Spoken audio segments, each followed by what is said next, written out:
Gardeners pour months of effort into their beds, only to watch a familiar cycle of decay take over.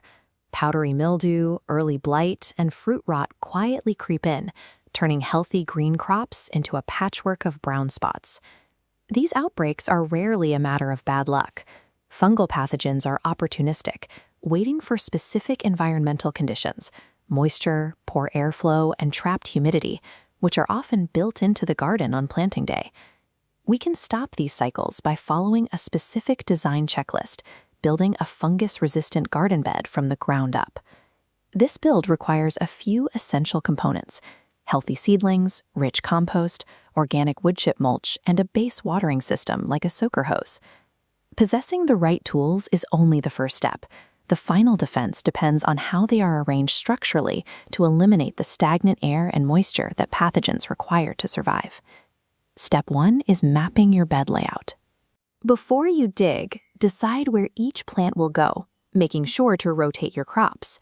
Many fungal pathogens survive the winter in soil, so changing the planting location interrupts the disease cycle from the previous season.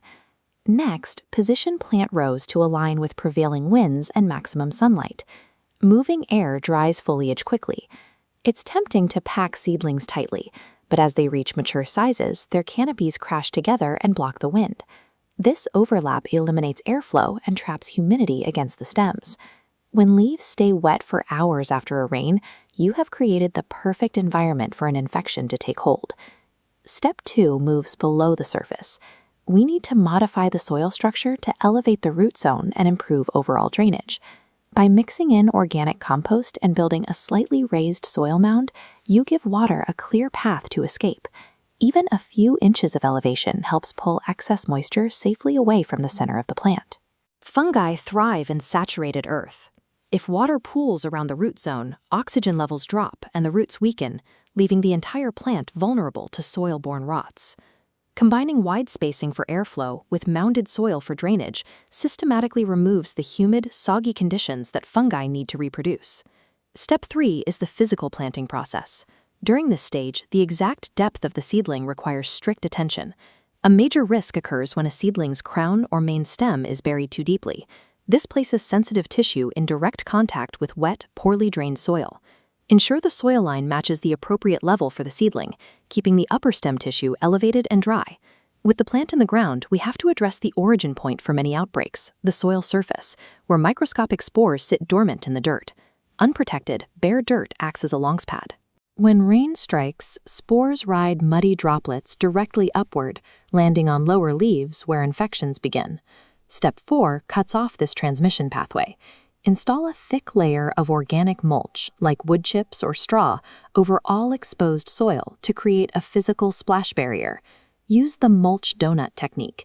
Keep a clear, 1-inch ring of bare dirt immediately around the base of the stem, surrounded by wood chips. Piling wet mulch directly against the plant stem can trap moisture and increase the risk of rot. Correct planting depth combined with a mulch barrier physically severs the connection between soil-borne pathogens and the plant's foliage. Step 5 establishes the moisture protocol, the watering system and schedule for the new bed. Spraying plants from above is a major risk factor, particularly during humid weather. Overhead watering drenches the leaves and provides the moisture pathogens need to spread. If leaves stay damp deep into the night, fungal pathogens face an undisturbed 10-hour incubation period to reproduce and infect the tissue. To prevent this, snake a soaker hose or drip line directly under the mulch layer. This delivers hydration to the root zone while keeping the leaves dry. Base irrigation delivers moisture exactly where the plant needs it, starving surface-level fungi of the water they require to thrive. Set your watering timers for the early morning. This allows any ambient moisture on the leaves to evaporate safely as the sun rises and the day warms up. Controlling exactly how and when water is applied is the final layer of defense, keeping disease triggers inactive. Look at the completed garden bed. The structural defenses are all visible: the wide spacing, the elevated mounds, the protective mulch, and the hidden irrigation system. By prioritizing airflow, drainage, and dry leaves, you have created a physical environment that suppresses disease naturally. This design prevents the environmental triggers that allow disease to begin, removing the need for reactive chemical treatments later in the season. Now you can let the morning sun and wind do their protective work. Subscribe for more science-backed proactive gardening strategies to keep your